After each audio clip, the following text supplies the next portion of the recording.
تو سب سے پہلی چیز جو جب یہ چاروں چیزیں انسان کے اندر پیدا ہو جاتی ہیں تو وہ اللہ کا بندہ بنتا ہے. تو پہلی چیز کیا ہے؟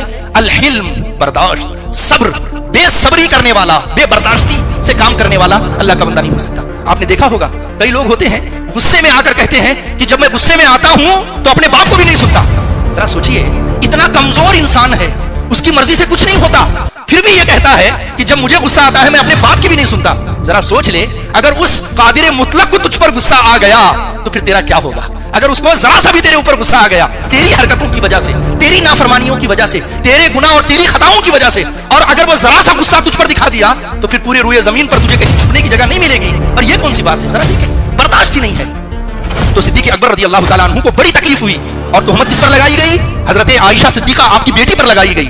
اور تہمت لگانے والوں میں وہ ہے جس کا گھر صدیق اکبر کی مدد سے چلتا ہے. تو آپ نے قسم کھائی، فرمایا آج کے بعد تیرا راشن، تیرا سارا خرچہ بند، آج کے بعد میں تیری کوئی خیر خواہی، تیری کوئی ضرورت پوری نہیں کروں گا. صدیق اکبر جیسا عظیم شخص انہیں اتنا غصہ آیا. تو اس سے پتہ چلتا ہے کہ تہمت لگانا یہ بہت بڑا جرم ہے. اور حضور ارشاد فرماتے ہیں کہ تہمت لگانا قتل کرنے کی طرح ہے.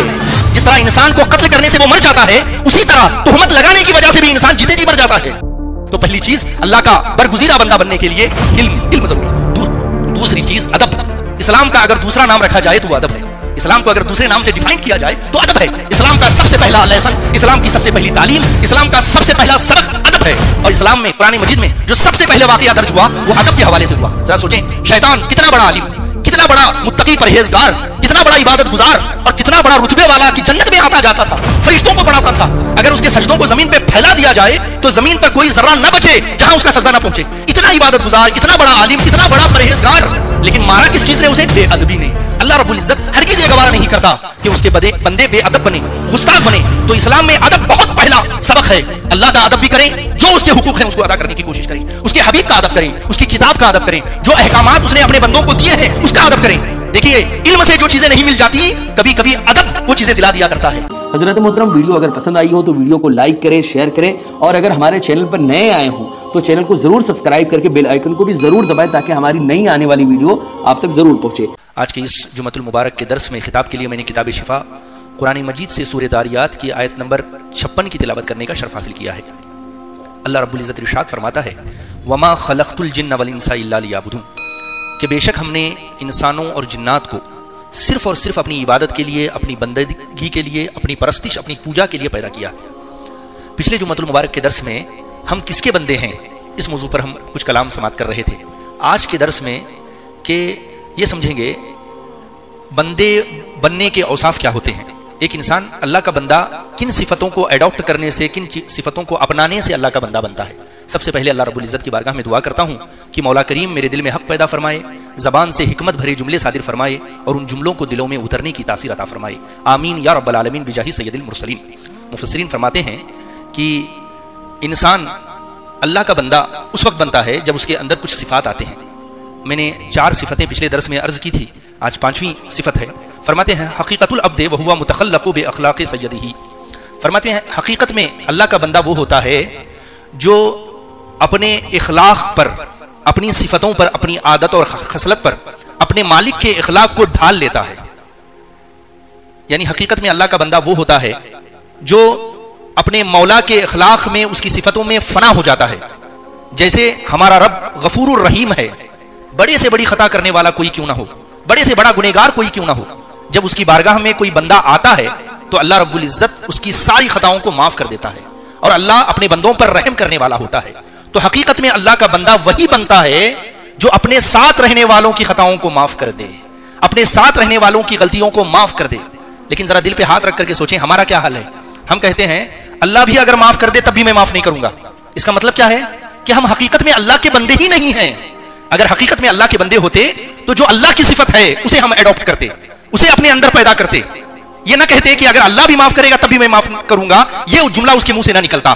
اور آقا دو جہاں صلی اللہ علیہ وسلم کو مخاطب کر کے خود اللہ فرماتا ہے ایسے ہی لوگوں کے بارے میں، افرائیت من اتخذ الہہ ہواہ، اے حبیب کیا آپ نے ایسے شخص کو نہیں دیکھا جس نے اپنی مرضی کو، اپنی خواہش کو، اپنی خودی کو اور اپنے غصے کو جس نے اپنا خدا بنا لیا ہے.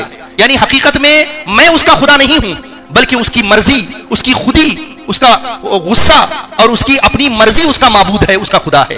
تو حقیقت میں اللہ کا بندہ وہ ہوتا ہے جو اللہ کے اخلاق میں، اس کی صفتوں میں اپنے آپ کو فنا کر دیتا ہے، اپنے آپ کو ختم کر دیتا ہے. جس طرح اللہ غفور ہے، بندوں کی خطاؤں کو معاف کرنے والا ہے، تو بندہ بھی وہ ہوتا ہے جو اپنے ساتھ رہنے والوں کی خطاؤں کو معاف کر دے.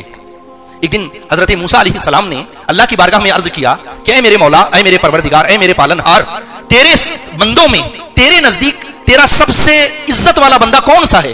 تیرے نزدیک تیرے بندوں میں سب سے عزت والا بندہ کون ہے؟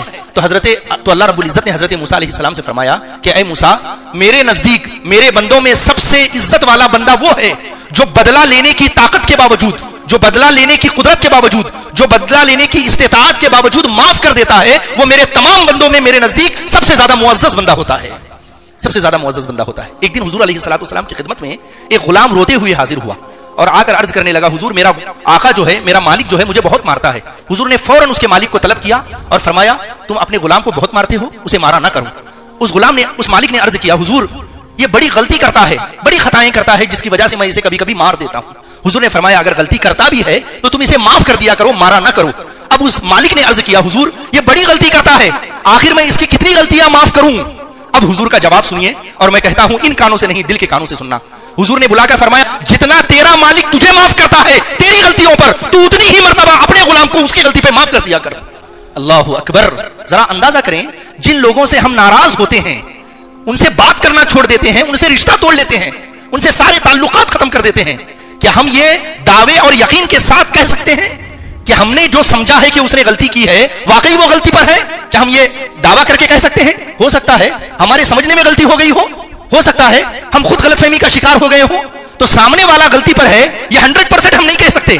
لیکن ذرا دل پہ ہاتھ رکھ کر کے بتائیے، وہ غلطیاں جو ہم نے خود اپنے رب کی بارگاہ میں کی ہیں، فجر کی نماز ہم پر فرض تھی، ہم نے نہیں پڑھی، یہ غلطی ہے کہ نہیں ہے؟ ملاوٹ کر کے بیچنا سودا، یہ غلطی ہے، اس غلطی کو ہم نے کتنی دفعہ کیا ہے؟ اپنے ماں باپ کی نافرمانی کرنا، یہ کتنی بڑی غلطی ہے، اور یہ غلطی ہم نے کتنی دفعہ کی ہے؟ اپنے بھائی کا دل دکھانا، یہ کتنی بڑی غلطی ہے، اور یہ غلطی ہم سے کتنی بار ہوئی ہے؟ بڑوں کا ادب کرنا، ان کا لحاظ کرنا، ان کی تعظیم کرنا، یہ کتنی بڑی غلطی ہے نہ کرنا، اور ہم نے یہ غلطی کتنی دفعہ کی ہے؟ تو ذرا سوچیں ہم نے کتنی غلطی اپنے رب کی بارگاہ میں کی ہے. اگر وہ رب ہماری گرفت کرنے پہ آ جائے، ہماری پکڑ کرنے پہ آ جائے اور ہمیں سزا دینے پہ آ جائے، کیا پورے روئے زمین پر کوئی جگہ ہمیں منہ چھپانے کے لیے ملے گی؟ نہیں، ہرگز نہیں. اس کے باوجود ہمارا یہ عقیدہ ہے، ہماری یہ امید ہے کہ اللہ رب العزت ہمیں معاف کر دے گا. بابا جب ہمارا رب ہماری غلطیوں کو معاف کر سکتا ہے تو کیا ہم بندے ہو کر اللہ کے بندوں کی غلطیوں کو معاف نہیں کر سکتے؟ تو جس رب سے ہم امید رکھتے ہیں 1000 غلطیوں کے باوجود اللہ ہماری غلطیوں کو معاف کرے گا، تو ہمیں بھی چاہیے جو ہمارے ساتھ رہنے والے ہیں اگر ان سے کوئی غلطی ہو جائے، ان سے کوئی خطا ہو جائے تو ان کو معاف کر دیا کریں. تو فرماتے ہیں چوتھی صفت یہ ہے کہ جب انسان اپنے اندر اس صفت کو پیدا کرتا ہے تو اللہ کا بندہ بنتا ہے، وہ یہ ہے حقیقت العبد وہو متخلق باخلاق سیدہ. بندہ اپنی صفتوں کو چھوڑ دے، اپنی خصلتوں کو چھوڑ دے اور اپنے رب کے اخلاق میں فنا ہو جائے. یہ حقیقت میں اللہ کا بندہ بننے کی صفت ہوتی ہے. اب سنیے حضور ارشاد فرماتے ہیں تخلقوا باخلاق اللہ، اے اللہ کے بندو اللہ کے اخلاق میں رنگ جاؤ، اللہ کے اخلاق میں رنگ جاؤ. اور اللہ فرماتا ہے صبغۃ اللہ، بے شک یہ اللہ کا رنگ ہے. ومن احسن من اللہ صبغہ، اور اللہ کے رنگ سے بہتر اور کون سا رنگ ہوتا ہے؟ اور حقیقت میں اللہ کا بندہ بھی وہی ہوتا ہے جو اپنی صفتوں کو چھوڑتا ہے اور اللہ کی صفتوں میں اپنے آپ کو ڈھال لیتا ہے. حقیقت میں اللہ کا بندہ وہ ہوتا ہے. ذرا غور کریں، حضرت ابو بکر صدیق رضی اللہ تعالیٰ عنہ ہیں، صدیق اکبر رضی اللہ تعالیٰ عنہ ہیں، اور آپ کی بیٹی ہے، حضور علیہ السلام کی زوجہ ہے، اور تمام مومنین کی ماں سیدہ طیبہ طاہرہ عائشہ صدیقہ رضی اللہ تعالیٰ عنہ ہیں. آپ پر مدینہ میں تہمت لگتی ہے اور تہمت لگانے والے لوگوں میں وہ شخص ہوتا ہے جس شخص کا خرچہ صدیق اکبر کے گھر سے جاتا ہے، یعنی اس کا کھانا پینا، اس کے سارے خرچ خود ابو بکر صدیق اٹھاتے ہیں. ایسا شخص حضرت صدیق اکبر کی بیٹی پر تہمت لگاتا ہے، کتنا بڑا گناہ ہے. حضرت صدیق اکبر کو بڑا غصہ آتا ہے، بڑا جلال آتا ہے، اور آپ قسم کھا لیتے ہیں کہ آج سے تیرا راشن پانی، تیرا سارا خرچہ بند.